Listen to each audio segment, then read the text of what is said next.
व्यासपीठावरील सर्व उपस्थित मान्यवर, शेतकरी बांधव, पत्रकार मित्र आणि सहकारी मित्रांनो, ताई म्हटलं ती गोष्ट खरी आहे. एवढ्या सकाळी उठून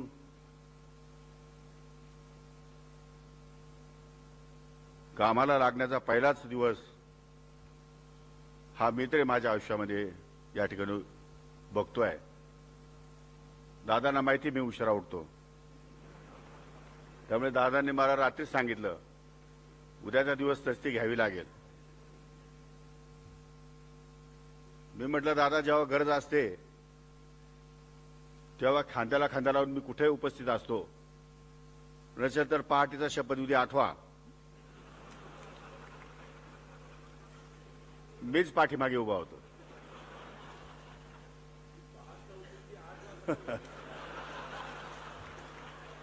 लोक म्हणतात त्याप्रमाणे, जे लोकांना आवडतं ते आम्हाला आवडतं.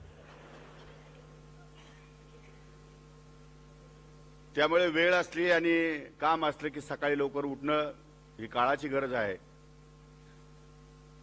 आज बारामतीमध्ये एवढ्या सगळ्या उद्घाटनाच्या निमित्ताने सगळे प्रकार पाहिल्यानंतर नवीन तंत्रज्ञान, रोबोटिक शेती, ड्रोन शेती आणि अनेक प्रकारचे प्रयोग, डेमो,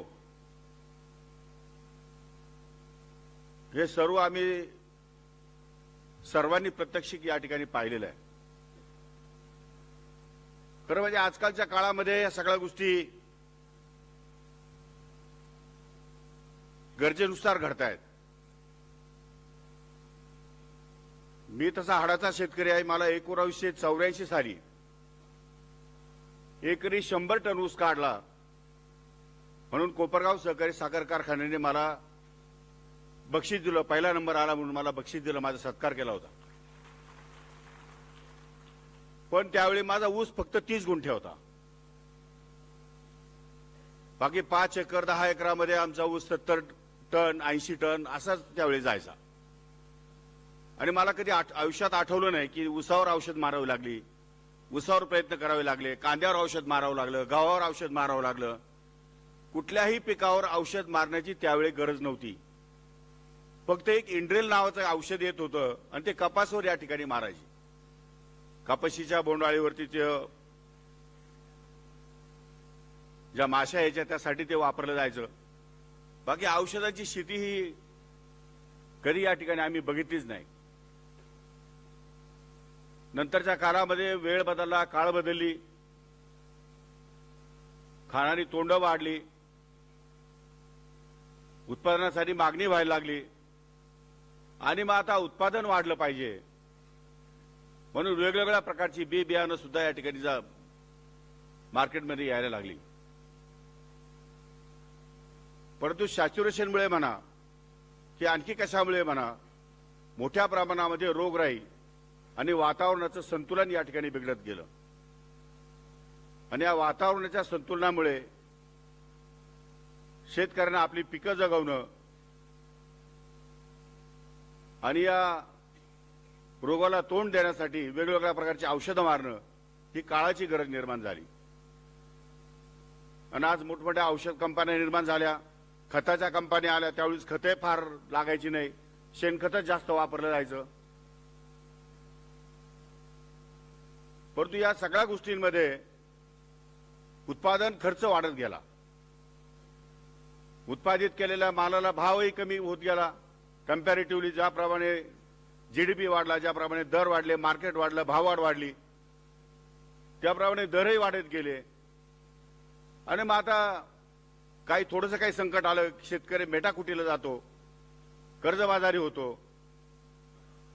आणि या सगळ्या संकटातून बाहेर निघायचं म्हटलं तर मग नवीन तंत्रज्ञान, नवीन बी बियाणं, नवीन औषधं, नवीन खतं, शेतीला जगवण्यासाठी, शेतीतून उत्पादन काढण्यासाठी काही ना काहीतरी प्रयोग केले पाहिजे. आणि म्हणून या नवीन तंत्रज्ञानाचा या ठिकाणी जन्म झालेला आहे. त्या दृष्टिकोनातून आजच्या घडीला जर आपण या ठिकाणी बघितलं तर बारामती केव्हीके ही राज्यातली नव्हे तर देशातली नंबर 1ची संस्था आहे आणि एवढ्या मोठ्या संस्थेमध्ये काम करत असताना त्याचा दर्जा, त्याची क्वालिटी आणि तिथं असलेली शिस्त ही टिकवणं त्याची खूप अवघड गोष्ट आहे. परंतु प्रोफेसर नलावडेंच्या मदतीने दादांनी अतिशय व्यवस्थितपणे व्यवस्थापन मेंटेन केलेलं आहे आणि प्रत्येक शेतकऱ्याला त्या ठिकाणी काही ना काहीतरी मिळेल, ज्ञानात भर पडेल अशा प्रकारचे वेगवेगळे डेमो त्यांनी त्या ठिकाणी तयार केलेले आहेत. आपण सर्व पाहणारच आहात, काही लोकांनी पाहिले असतील, दरवर्षी आपण पाहतो. पण एक आगळं वेगळं काम, समाजाचं आव्हानात्मक काम या बारामती केव्हीकेने या ठिकाणी उभं केलेलं आहे. याची सुरुवात पवार साहेबांनी केली. नंतर आप्पासाहेब पवार, कदाचित व्यासपीठावरच्या अनेक लोकांना माहीत नसेल की आप्पासाहेब पवारांचा माझा खूप जवळचा संबंध होता. मी जिल्हा परिषद सदस्य असताना सिन्नरला ते 2-4 वेळा या ठिकाणी लेक्चर देण्यासाठी आले.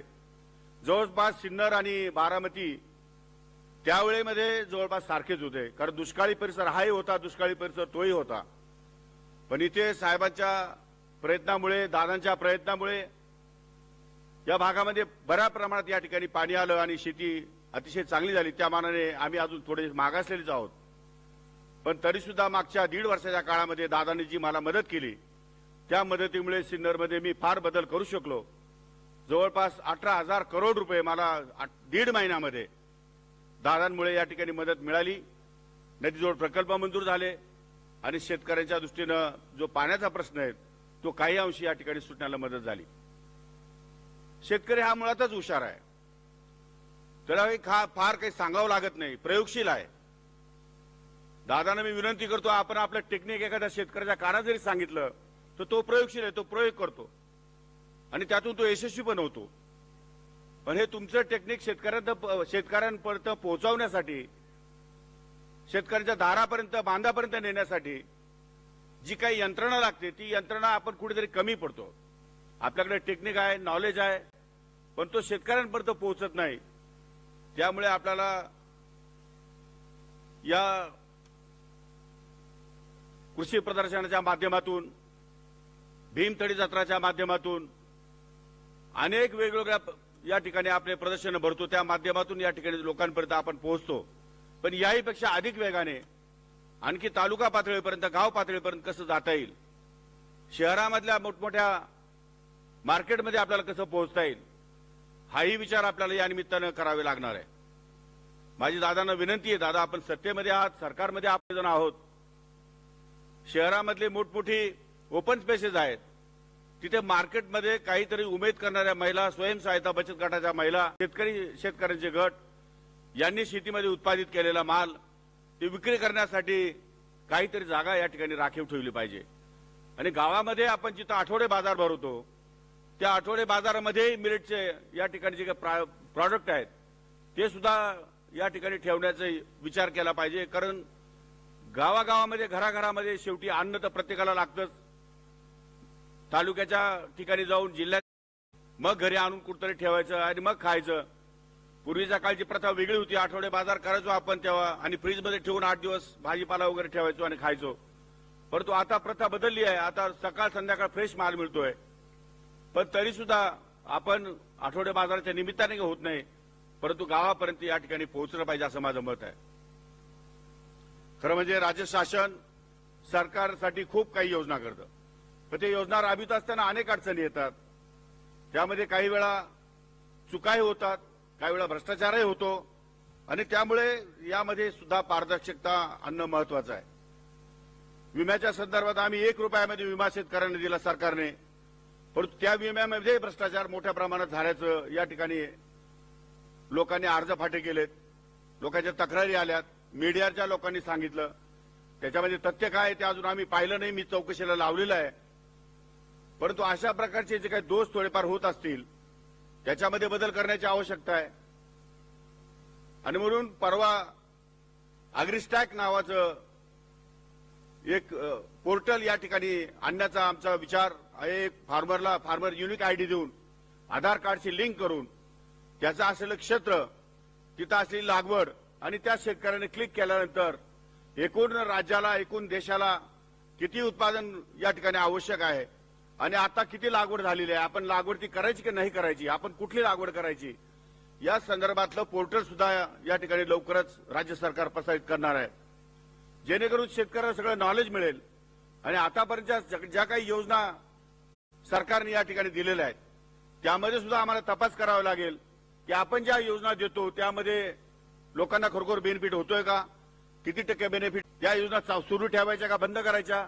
उदाहरणार्थ आता पाठीवरचा स्प्रे, आता पाठीवरचा स्प्रे करण्याचे दिवस राहिले कुठं, आता ड्रोन फॅसिलिटी आली, ड्रोनच्या माध्यमातून या ठिकाणी आपण रोग शोधू शकतो, ड्रोनच्या माध्यमातून फवारणी करू शकतो. तर मग अशा पद्धती अशा वेळी या ठिकाणी अनावश्यक पाठीवरचे स्प्रे पंप बंद केले पाहिजे, ज्या ज्या गोष्टी अनावश्यक आहेत त्या बंद केल्या पाहिजे आणि ज्या आवश्यक आहे त्या या ठिकाणी लॉन्च केल्या पाहिजे. आणि मग त्या दृष्टिकोनातून सर्वे सुरू आहे.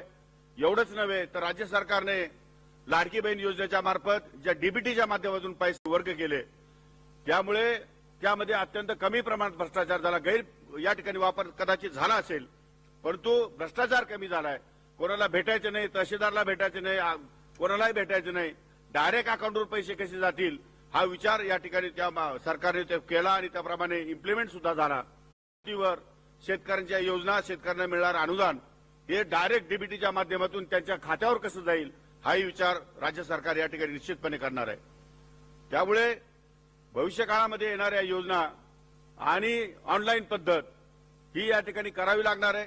उत्पादन क्षमता एकीकडे आपण वाढवतोय आणि दुसरीकडे मात्र उत्पादन वाढलं की भाव लगेच कमी होते. म्हणजे हा मार्केटचा हा एक गुण आहे, त्याला अवगुणही म्हणू शकतात की सप्लाय आणि या ठिकाणी जर प्रोडक्शन यांच्यामध्ये जर तफावत निर्माण झाली तर इमिजिएटली भाव कमी होतात किंवा वाढतात. कधी कधी कांदे रस्त्यावर फेकून देतात, कधी टोमॅटो रस्त्यावर फेकून देतात. त्यामुळे उत्पादन वाढलं की हा प्रॉब्लेम निर्माण होतो. याची कारणं अशी आहेत की याच्यामध्ये लागवडी मोठ्या प्रमाणात वाढतात. त्यामुळे त्यावर सुद्धा कंट्रोल आणण्याची आवश्यकता आहे. पीक पद्धत गरज आहे.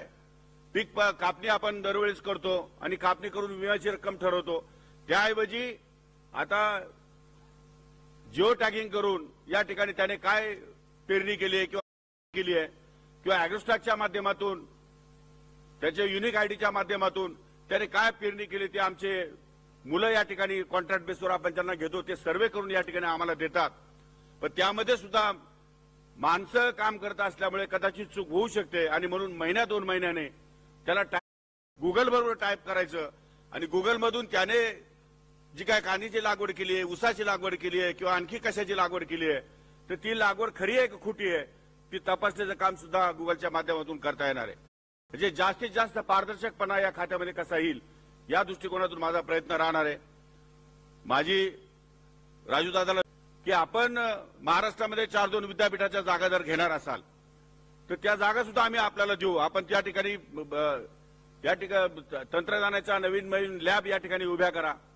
त्या ठिकाणी उत्पादन वाढीसाठी या ठिकाणी राज्यामध्ये वेगवेगळ्या भागामध्ये प्रयत्न करा. बारामतीमध्ये प्रयत्न होतोय, पुणे जिल्ह्यात प्रयत्न होतोय, पण याचा प्रसार आणि प्रचार हा राज्याच्या कानाकोपऱ्यापर्यंत गेला पाहिजे. त्यामुळे आपण काही या ठिकाणी एज्युकेशन विद्यापीठ आहेत, सिम्बॉसिस आहेत किंवा पतंगराव कदमचे विद्यापीठ आहे, यांनी जर समजा यांच्या कॉलेजचे अग्रिकल्चर कॉलेजचं स्टँडर्ड चांगलं आहे की जे या ठिकाणी पुढाकार घेऊन वेगवेगळ्या प्रकारचे तंत्रज्ञान या ठिकाणी अवगत करतात, वेगवेगळ्या प्रकारचे औषधं बियाणं करतात, त्या संदर्भात त्यांनी सुद्धा या ठिकाणी पुढाकार घेतला तर लवकरात लवकर शेवटच्या शेतकऱ्यांपर्यंत आपल्याला पोहोचता येईल अशी माझी धारणा आहे. त्यामुळे या संदर्भात सुद्धा मी एकदा त्यांच्याशी परत सविस्तर बोलणार आहे.